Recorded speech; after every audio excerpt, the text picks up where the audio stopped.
صباح الخير واهلا وسهلا بيكم مره تاني في القناه التقنيه. انا رامي والنهارده جاي اتكلم معاكم على اهم برنامج لازم يكون موجود معاك لو انت بتمتلك جهاز ماك بكل انواعه بقى، ماك بوك اير برو 12 انش 13 انش 15 انش.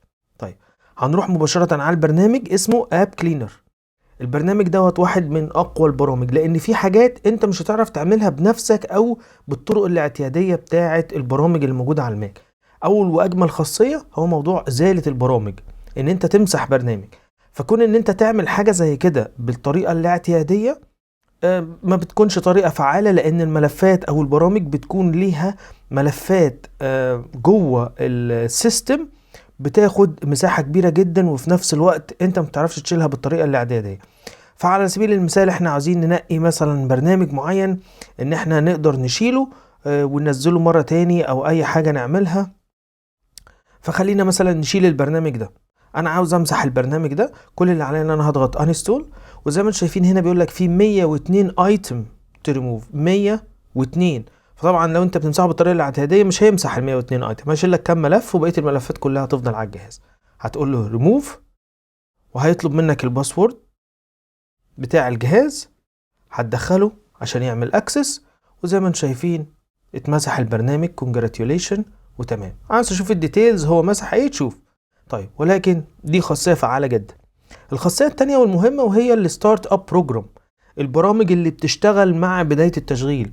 ممكن مع الوقت تلاحظ ان الماك بتاعك تقل شويه، فهتخش على الخاصيه دي هتشوف البرامج اللي بتشتغل مع بدايه التشغيل. ففي برنامج زي ده انا مش عاوزه يشتغل مع بدايه التشغيل، هطفيه بكل سهوله. عاوز اعمل اكتف، ديت البرامج اللي معمول لها اكتف، ودي البرامج اللي معمول لها ديسيبل ان هي ما تشتغلش مع بدايه التشغيل. وهنا ديت كل البرامج. فطبعا ديت حاجه مميزه جدا. جوجل كروم بيشتغل مع بدايه التشغيل، عاوز اوقفه. وبكده انا عملت حاجه 100 100 جميله جدا للماك. طيب الخاصيه الثالثه الاكستنشنز او الاضافات اللي انت ساعات بتنزلها، ممكن تكون موجوده عندك على الجهاز انت عاوز تمسحها في الانترنت. البلوجنز بتاعت النت، لو انت في حاجات عاوز تمسحها، الحاجات دي على فكره عشان تدور عليها وتمسحها بيبقى صعب جدا. يعني اكستنشن زي دي مساحتها حوالي 500 ميجا. طبعا انا مش همسح حاجه لان انا كلهم محتاجهم، بس انا بفهمك ان الحاجات دي بتكون صعبه جدا ان انت تعملها بنفسك.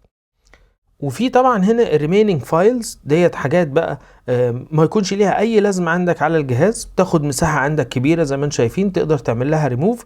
هي حوالي 143 ميجا، برضو تقدر تنظف بيها الجهاز.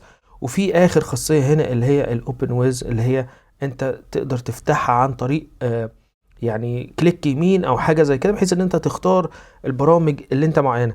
اللي هو يعني انت لو عايز مثلا الصور تفتح في برنامج الصور، ولكن لو عاوزها تفتح مثلا في الفوتوشوب، هنا بتضغط عليه وتقول له ان انا عاوز الصوره او الصور تفتح في الفوتوشوب. لما تضغط على الصوره بدل ما تفتح في البرنامج الاعتيادي بتاع صور تفتح في الفوتوشوب مثلا يعني.